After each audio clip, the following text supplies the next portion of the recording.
लेकिन पीछे मैंने 2-3 दिन से देखा तो इस प्रकार से ये देखिए, आप देख रहे हैं फ्लावर को, ये ब्राउन हो रहा है और ये खिल नहीं पा रहा है। और एक बार अगर ये सॉफ्ट हो जाता है ना इस प्रकार से, तो इसको संभलने में बहुत टाइम लगता है। थोड़ा सा पानी को आप कम कर सकते हैं, नहीं तो आपको अच्छी फ्लावरिंग नहीं। तो आइए बताते हैं आपको कि हम क्या डालने जा रहे हैं इसके अंदर।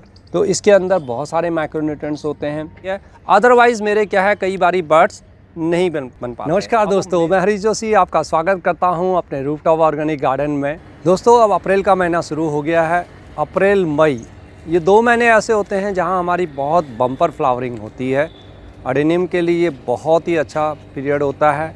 और आपने एडेनियम किसी भी उसमें लगा रखा हो, सॉइल मीडिया में लगा रखा हो, तो आपका एडेनियम इस वक्त खूब ब्लूम करेगा। आप चाहे उसको कोई खाद दें या ना दें, ये ध्यान रखिए। आपको बहुत ज़्यादा खाद देने की आवश्यकता नहीं होती है। एडेनियम ऐसा प्लांट नहीं है कि जो आपसे बहुत ज़्यादा भोजन मांगता है, बस उसकी थोड़ी सी रिक्वायरमेंट होती है। अगर आपने वो पूरी कर दी तो एडेनियम आपको बहुत अच्छी फ्लावरिंग देगा।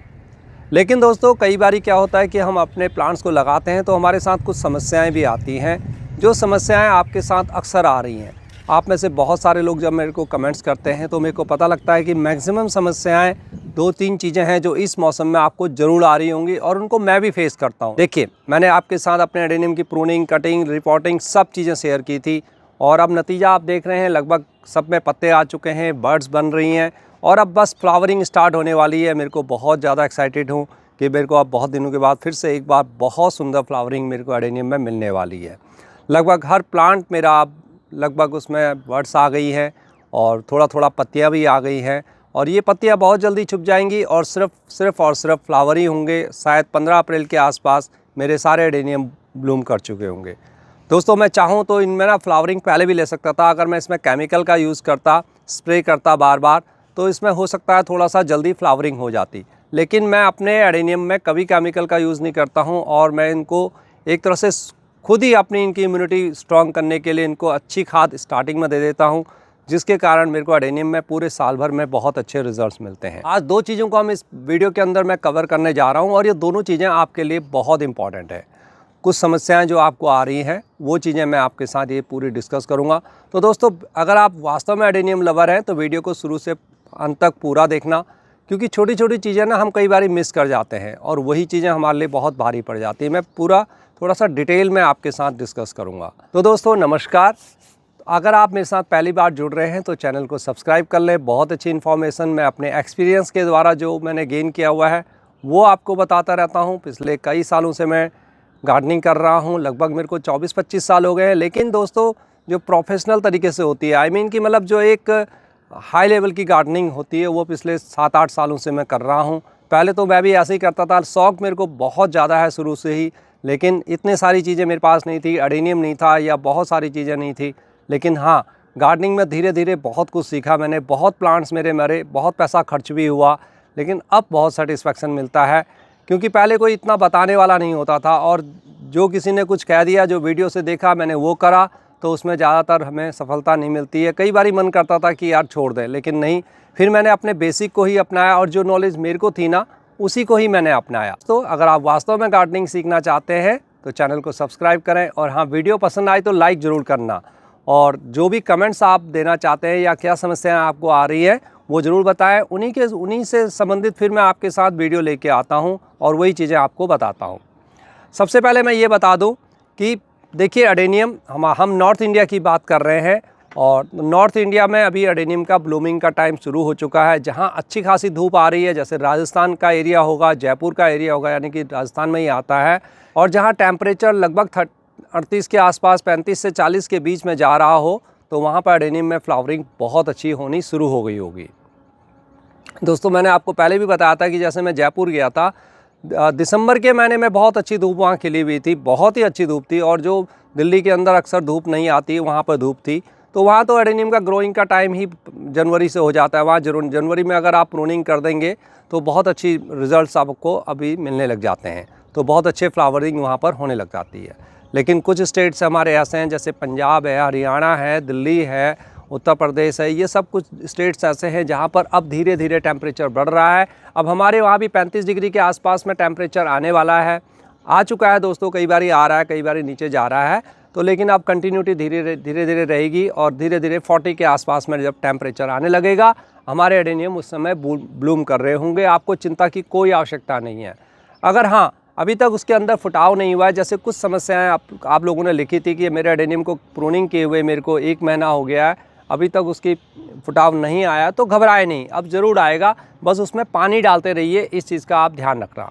तो इसलिए मैंने बोला कि वीडियो को पूरा देखना।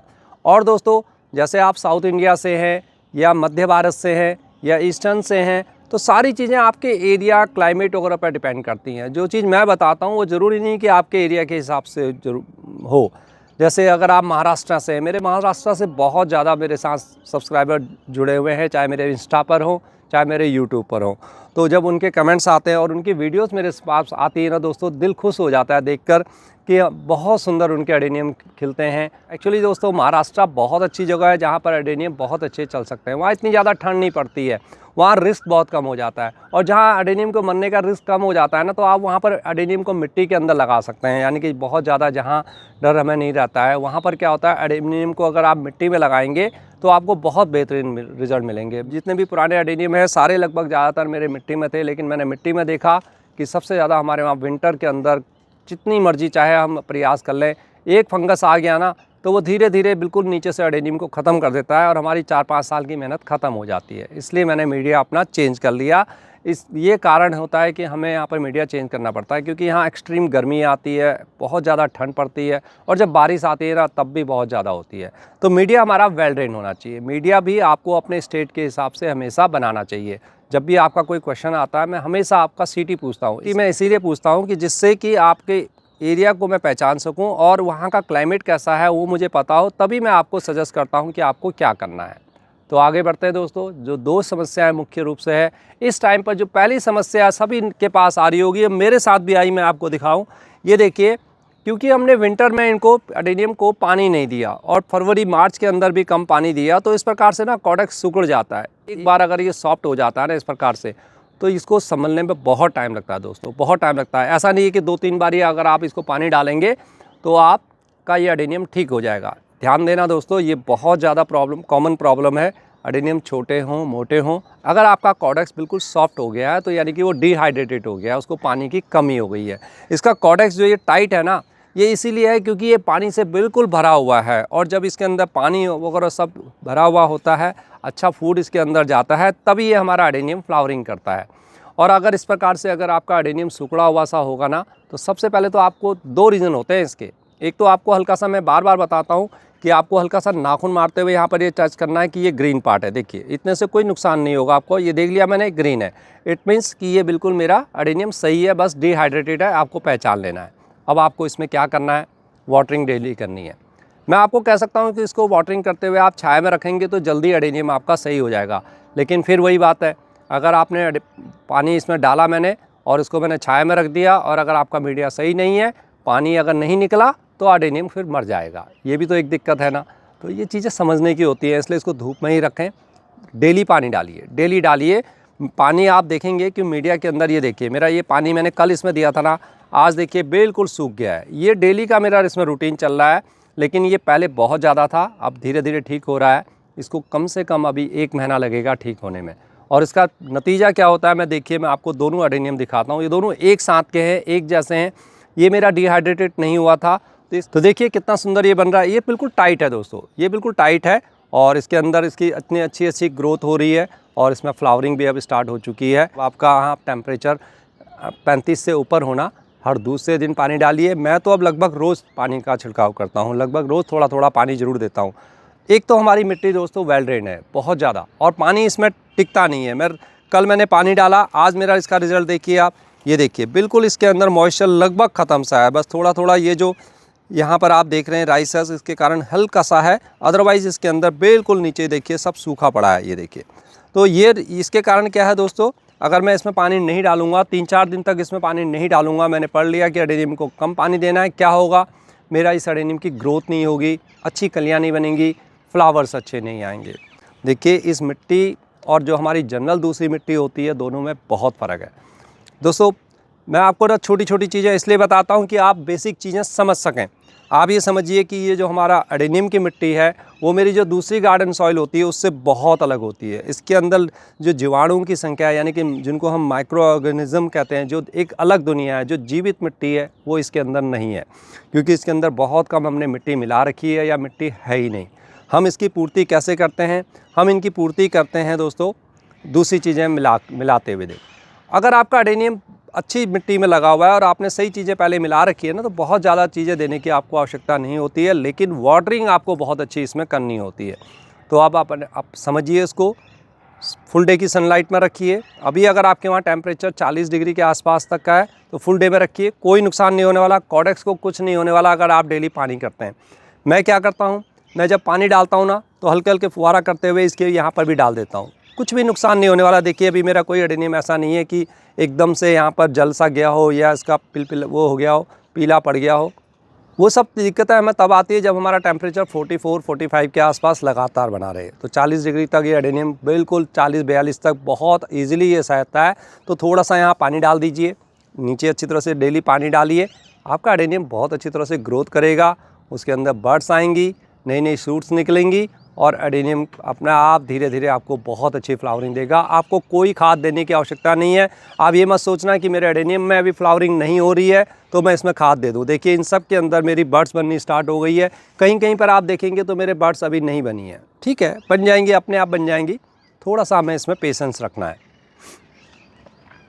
तो ये इम्पॉर्टेंट हो गया कि हमें क्या करना है, वाटरिंग अब लगातार करनी है। अपने एडेनियम को देखें, अपनी मिट्टी को समझें, आप किस एरिया में हैं, कैसा आपके वहाँ का टेम्परेचर है, और अपनी मिट्टी को मुझे समझने की आवश्यकता है। कितने दिन में मेरा पानी सूख रहा है एडेनियम का, 1-2 दिन ट्राई कर लीजिए, फिर आपको आइडिया हो जाएगा, क्योंकि टेम्परेचर लगभग एक जैसा ही रहने वाला है। 1-2 दिन आप हल्का सा ना इस प्रकार से उंगलियों से लगाते हुए जब आप गार्डन में आते हैं तो देखिए वहाँ पर मॉइस्चर कितना रहता है। नीचे से निकालिए, साइड से निकालिए कहीं से, और मिट्टी को देखिए। जैसे मैंने कल पानी दिया था, हल्का सा मॉइस्चर मेरे इसमें लग रहा है, तो मेरे को आज इसकी आवश्यकता नहीं है, तो 1 दिन बाद छोड़ के मैं दे दूंगा। लेकिन कहीं कहीं पर जो होता है, देखिए जैसे ये है, इसमें देखेंगे बिल्कुल हमारा हल्का सा कल शाम को मैंने इसमें दे दिया था पानी, और अभी तक ये बिल्कुल लगभग सूख चुका है। तो कुछ मीडिया ऐसा होगा जहाँ खंगर वगैरह है दोस्तों, वहाँ तो आपको डेली अब आपको वाटरिंग करनी है, इस चीज़ का ध्यान रखें, और पानी बहुत ज़्यादा नहीं डालना है। खंगर मीडिया में अगर आपने एडेनियम को लगा रखा है या बहुत ज़्यादा वेल ड्रेन है तो आपको रोज़ इसमें पानी डालना है। मिट्टी के अंदर है और दूसरी चीज़ों के अंदर मीडिया, कोकोपीट अगर आपने उसमें थोड़ा मिला रखा है तो थोड़ा सा पानी को आप कम कर सकते हैं, नहीं तो आपको अच्छी फ्लावरिंग नहीं मिलेगी। इस चीज़ का आप ध्यान देना, और आपके नए नए सूट्स भी इसमें निकलेंगे नहीं अगर आप पानी नहीं देंगे तो पानी बहुत इंपॉर्टेंट है। तो दोस्तों आगे बढ़ते हैं। जो सबसे ज़्यादा दूसरी समस्या आती है वो मैं आपको बताऊं, वो क्या है कि कई बारी हमारे एडेनियम के बर्ड्स जो है ना वो खिलते ही नहीं हैं, वो वहीं पर बन जाते हैं, बहुत अच्छे बनते हैं लेकिन खिलते नहीं हैं। अब ये समस्या जो आती है ना, ये जो हमारे जो सिंपल एडेनियम जिसको हम कहते हैं, यानी कि देश इस प्रकार की जो एडेनियम है, ये देखिए, ये इनमें आपको बिल्कुल नहीं आएगी। इसके अंदर तो बहुत ईजिली से ये बर्ड्स खिल जाती हैं, कुछ भी डालने की आपको आवश्यकता नहीं है। जो आपके हाइब्रिड है, जैसे इस प्रकार के आपके फूल आते हैं या इस प्रकार के आपके एडेनियम के फ्लावर्स आते हैं, या देखिए अभी जैसे मेरे कुछ यहाँ से ये खिलने स्टार्ट हो गए हैं, ये सब हाइब्रिड हैं, और इनके लिए आपको थोड़ा सा अलग से कुछ न्यूट्रिशन देना होता है। क्या होता है कि दोस्तों इनके अंदर थोड़ा सा आपको ज़्यादा भोजन देने की आवश्यकता पड़ती है, अदरवाइज़ मेरे क्या है, कई बारी बर्ड्स नहीं बन पाते हैं। अब वो मेरे भी होते हैं, ऐसा नहीं है कि मेरे बिल्कुल ही ऐसा नहीं होता है। कई बारी क्या होता है, हमारे पॉट्स ना बहुत छोटे होते हैं और उसके अंदर जो चीज़ें हमने मिलाई होती है, उसकी जो भी खाद वगैरह हमने दी होती है वो एडेनियम के हिसाब से पूरी नहीं हो पाती है। तो उसका क्या रिज़ल्ट आता है, मेरे ज़्यादातर 95% में ये प्रॉब्लम नहीं होती है, लेकिन कहीं कहीं मैं फेस करता हूँ। ये आप प्लांट देख रहे हैं, इस प्लांट पे मेरे बहुत अच्छी फ्लावरिंग आई, लेकिन पीछे मैंने 2-3 दिन से देखा तो इस प्रकार से ये देखिए, आप देख रहे हैं फ्लावर को, ये ब्राउन हो रहा है और ये खिल नहीं पा रहा है और खिलेगा भी नहीं। हो सकता है इसलिए अब नहीं खिल सकता ये, क्योंकि इसके अंदर थोड़ा सा कमी है। अब एक तो इसका पॉट देखिए, बहुत छोटा पॉट में मैंने ये लगा रखा है, और इस पॉट के अंदर जो मैंने अपनी खाद दी हुई है और उसके अलावा इसमें मैंने अभी कुछ दिया नहीं है, तो यही इसका रिज़ल्ट ये आ रहा है दोस्तों। तो इसमें हमें कुछ चीज़ें ऐड करने की आवश्यकता होगी, और नहीं तो ये मेरे को आगे जो है तंग करेगा। देखिए एडेनियम का बर्ड्स ना खिलना सिर्फ एक ही कमी नहीं है कि आपने उसको सही भोजन नहीं दिया, सही मिट्टी नहीं है, और भी जो बहुत सारी चीज़ें होती हैं। जब कई बार हमारा प्लांट ना एकदम से उसको शॉक लगता है यानी कि बहुत ज़्यादा टेम्परेचर हो जाएगा। जैसे अभी आप देखेंगे कि आपके वहाँ टेम्परेचर एकदम 45 के आसपास जब जाने लगेगा ना, तो मेरी भी बर्ड्स नहीं खिलती हैं। तो उस समय समझ जाइए हमें कुछ नहीं देना एडेनियम को। अब एडेनियम को थोड़ा सा गर्मी लगने लगी है। जैसे सर्दियों में आपने देखा बर्ड्स नहीं बन पा रही थी, तो बहुत ज़्यादा सर्दी जब होती है या बहुत ज़्यादा जब गर्मी होती है तब हमारे एडेनियम के बर्ड्स नहीं खिलेंगी। तो उस टाइम पर कोई बात नहीं है, आप उस टाइम पर इनको बस पानी दीजिए, छोड़ दीजिए। खिलते हैं तो ठीक है, मज़ा लीजिए, नहीं खिलते हैं तो छोड़ दीजिए। कुछ भी देने की आवश्यकता नहीं है। यानी कि अप्रैल तक ही आपने जो डाइट देनी है, उसके अलावा मई जून में इनको कुछ भी नहीं देना है। मैं स्पेशली नॉर्थ इंडिया की बात कर रहा हूँ या उन स्टेट्स के लिए बात कर रहा हूँ जहाँ पर टेम्परेचर 44 से ऊपर जाएगा। 40 डिग्री तक आप सब कुछ दे सकते हैं, 42 तक भी दे सकते हैं, लेकिन 44-45 पर आपको कुछ भी देने की आवश्यकता नहीं है। अपने स्टेट को देखते हुए ये देखना। और दूसरा जो चीज़ें अब मैं आपको बताने जा रहा हूँ वो इस प्रकार के फ्लावरिंग के लिए, यानी कि जो हाइब्रिड फ्लावर जिनको हम कहते हैं, लेकिन जो देसी फ्लावर जो आप सिंपल देख रहे हैं, देखिए ये तो बहुत ईजिली खिल जाते हैं दोस्तों। इनकी ब्लूमिंग बहुत ईजिली होती है। आप नीचे देख रहे हैं मेरे एक पॉट के अंदर देखिए कितने सारे एडेनियम के प्लांट्स मैंने लगा रखे थे और उसके अंदर भी मेरे को रिज़ल्ट मिल गया है। ये देखिए इसके अंदर, क्योंकि मेरे पास तब स्पेस नहीं था, बहुत सारे पॉट मेरे पास नहीं थे, तो मैंने एक ही के अंदर ये 4 ये मैंने कटिंग लगा दी थी। और ये देखिए ये भी ग्रो हो गई है। तो ये देखिए ये इस प्रकार से ये सॉफ्ट है, और जब ये सॉफ्ट होगा तो क्या होगा कि इसकी आप ग्रोथ खुद देख रहे हैं, है ही नहीं, बिल्कुल ना के बराबर है, बहुत कम है। लेकिन ये धीरे धीरे आप देख रहे हैं मैं इसमें पानी ज़्यादा दे रहा हूँ। तो यही काम आपको करना है, आपको इसमें पानी ज़्यादा देना ही पड़ेगा। अदरवाइज़ क्या होगा, ये प्लांट मेरा धीरे धीरे कॉडेक्स बिल्कुल एकदम सिकुड़ जाएगा और डिहाइड्रेटेड प्लांट बहुत जल्दी मरता भी है, उसके अंदर बीमारियाँ भी आती हैं। इस चीज़ का ध्यान रखें। तो दोस्तों अगर हमारे बर्ड्स नहीं खिलेंगे तो हमें बहुत दिक्कत होगी। बहुत मेहनत हमने की है, कुछ नहीं करना है आपको। 1-2 चीज़ें मैं आपको बता रहा हूँ, आपके बर्ड्स 100% खिलेंगे। सबसे पहले तो मैंने आपको बताया पानी तो आपने डालना ही है, रेगुलर आप हिसाब से अपने पानी डालना है, उनको कमी नहीं करनी है, धूप के अंदर रखना है। दूसरी चीज़ें ये हो गई। तीसरी चीज़ ये है, बहुत ज़्यादा जब गर्मी पड़ेगी, एक्सट्रीम अगर आपके वहाँ जैसे टेम्परेचर जाने लगे तो उनको थोड़ा सा शेड में रख दें, या फिर मॉर्निंग की सुबह की जो 6 साढ़े 6 बजे धूप आ जाती है आजकल, बस 10-11 बजे तक की धूप में उनको रखें। उसके बाद ऐसे कोशिश करें कि वो उनके ऊपर धूप ना पड़े। ऐसी भी आप रखेंगे तो आपके एडेनियम बहुत अच्छे खिलते रहेंगे। तो आइए बताते हैं आपको कि हम क्या डालने जा रहे हैं इसके अंदर। 20 लीटर की करीब बाल्टी है और इसमें मैंने पानी लिया हुआ है, शायद मेरे ख्याल से 18 लीटर के आसपास में है। ये सारे एडेनियम के लिए मेरी लगभग इतनी बहुत ज़्यादा हो जाएगा, क्योंकि मैं पूरा भर के इसको नहीं देने वाला। तो यानी कि 18 लीटर अगर ये है तो दोस्तों मैं इसमें डालने जा रहा हूँ ये क्या है मेरे हाथ में, ये दोस्तों सीवीड्स है। आप सीवीड्स किसी भी कंपनी का ले सकते हैं। मैं तो अब ज़्यादातर माई वाटिका से मंगाता हूँ, इनके रिज़ल्ट मेरे को बहुत अच्छे मिलते हैं, तो मैं उसी चीज़ पर विश्वास करता हूँ। हालांकि मैंने काफ़ी टाइम तक इफ़को का भी लिया है, वो भी बहुत अच्छा है। आपके एरिया में जो मिलता है आप ले सकते हैं, ये आपके ऊपर है, लेकिन इनका भी बहुत अच्छा रिज़ल्ट है। तो ये 1 लीटर के अंदर आपको 2 से 3 ml डालना है, बस, बहुत ज़्यादा नहीं। और देखिए आप इसको स्प्रे भी कर सकते हैं। अगर आप स्प्रे करने जा रहे हैं तो आप शाम के वक्त करेंगे, और मिट्टी में भी अगर आप डालना चाहें तो मिट्टी में भी दे सकते हैं। देखिए मैं ना इसको एक बार ही दूंगा, महीने में एक बार डालता हूं। तो अभी मैं इसको क्या है मिट्टी के अंदर ही बहुत अच्छी तरह से डालूंगा, और वही हिसाब वही रखेगा, क्योंकि ये बहुत ज़्यादा ज़रूरत नहीं होती है इसकी, ये बहुत स्ट्रांग होता है। आप ये मत सोचें कि ये कम पड़ता है। तो बस 1 लीटर के अंदर 2 या 3 ml आपने लेना है, शाम के वक्त स्प्रे कर देना है, या जिस प्रकार से मैं कर रहा हूँ देखिए इसी प्रकार से आपने करना है। मैं इसको ले लेता हूँ करीब करीब ये देखिए इस ढक्कन के अंदर से मेरे को थोड़ा सा आइडिया आएगा। ये ढक्कन शायद 5 ml के आसपास में है। तो देखिए ये 5 ml हुआ। बस महीने में एक बार देना है इसको, बहुत ज़्यादा नहीं देना है। ये 10 ml हुआ। ये सिर्फ मैंने स्पेशली एडेनियम या थोड़ा सा जो मेरे फ्लावरिंग जो अच्छे प्लांट होते हैं उनके लिए डालता हूँ, मैं सब में नहीं डालता हूँ। ये लगभग मेरे को पड़ता है, कितना पड़ा था, शायद 250-250 के आसपास, 250 के आसपास में पड़ा था। 250 ml है इसके अंदर। तो ये देखिए इस प्रकार से मैंने इसमें 5-6 ढक्कन डाल दिए हैं। इस प्रकार से आपको बना लेना है। ये सी शक्ति के नाम से आता है, इफ़को का आप ले सकते हैं, या जो भी आपके वहाँ लोकल मिलता है ना उस पर जाइए, ये आप ऑनलाइन पे भी आपको मिल जाएगा। तो ये देखिए ये इसके अंदर क्या होते हैं दोस्तों, देखिए हमारे किसी भी प्लांट के लिए बहुत सारे माइक्रो न्यूट्रिएंट्स की ज़रूरत होती है। अब इसके अंदर ये जो सीवीड्स होता है ना, आपके पास सबके पास सीवीड्स ज़रूर होगा वैसे, तो इसके अंदर सभी प्रकार के माइक्रो न्यूट्रिएंट्स होते हैं। आप घर पे भी माइक्रो न्यूट्रिएंट्स को बना सकते हैं, वो फिर वीडियो बहुत लंबी हो जाएगी। मैं भी बनाता हूँ, लेकिन फिर भी मैं एडेनियम में कोशिश करता हूँ कि मैं इसको दूँ। तो इसके अंदर बहुत सारे माइक्रो न्यूट्रिएंट्स होते हैं, पोटास, नाइट्रोजन, फास्फोरस, कैल्शियम। इन सब चीज़ों, कैल्शियम को हटा दीजिए, बल्कि ये तीन तो मुख्य हैं हमारे। उसके अलावा जो सबसे ज़्यादा आगे ज़रूरत पड़ती है वो होती है कैल्शियम की।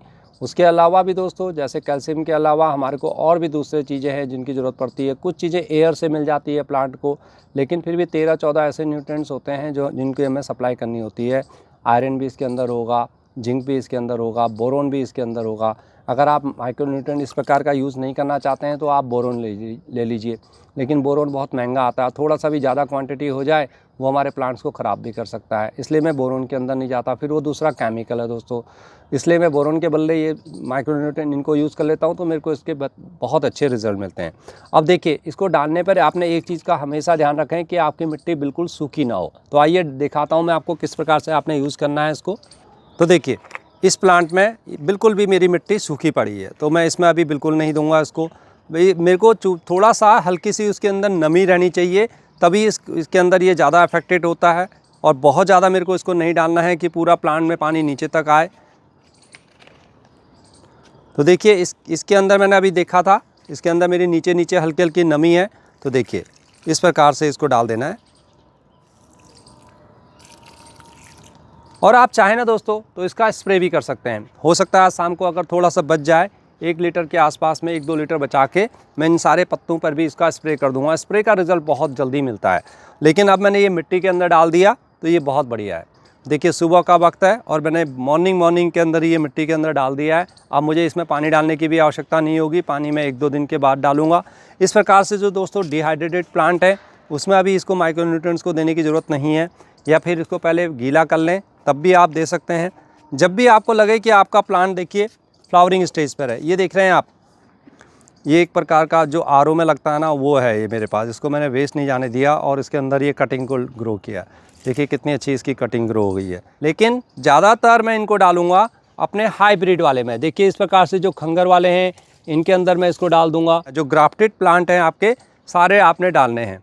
अभी मैंने आपको दिखाया था कि बर्ड्स नहीं आ रही, खिल रही है।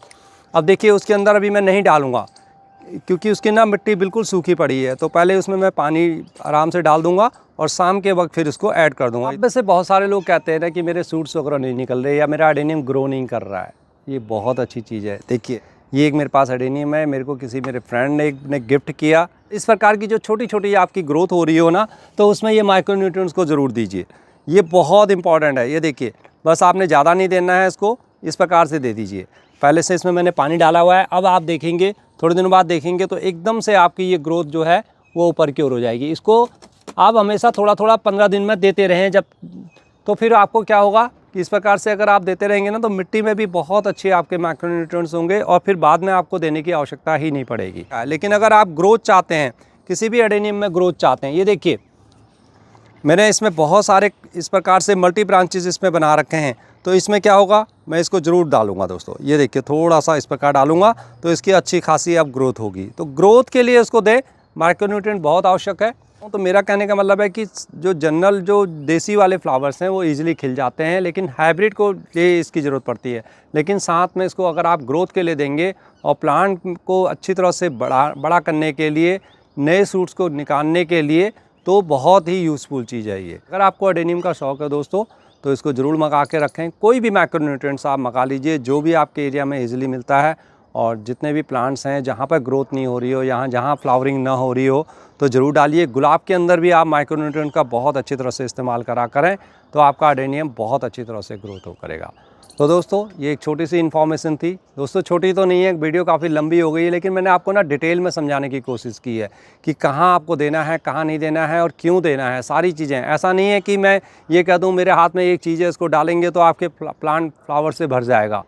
ज़रूरी नहीं है। आपका एडेनियम का जब ग्रोथ सही होगा, जब उसकी मिट्टी सही होगी, सनलाइट उसको सही मिल रही होगी, फ्लावर से तो उसने भरना ही भरना है। फिर मिलते हैं किसी और वीडियो में। अब दोस्तों, अगर आपको वीडियो पसंद आई हो, जो भी इन्फॉर्मेशन मैंने दी है, तो वीडियो को लाइक करें।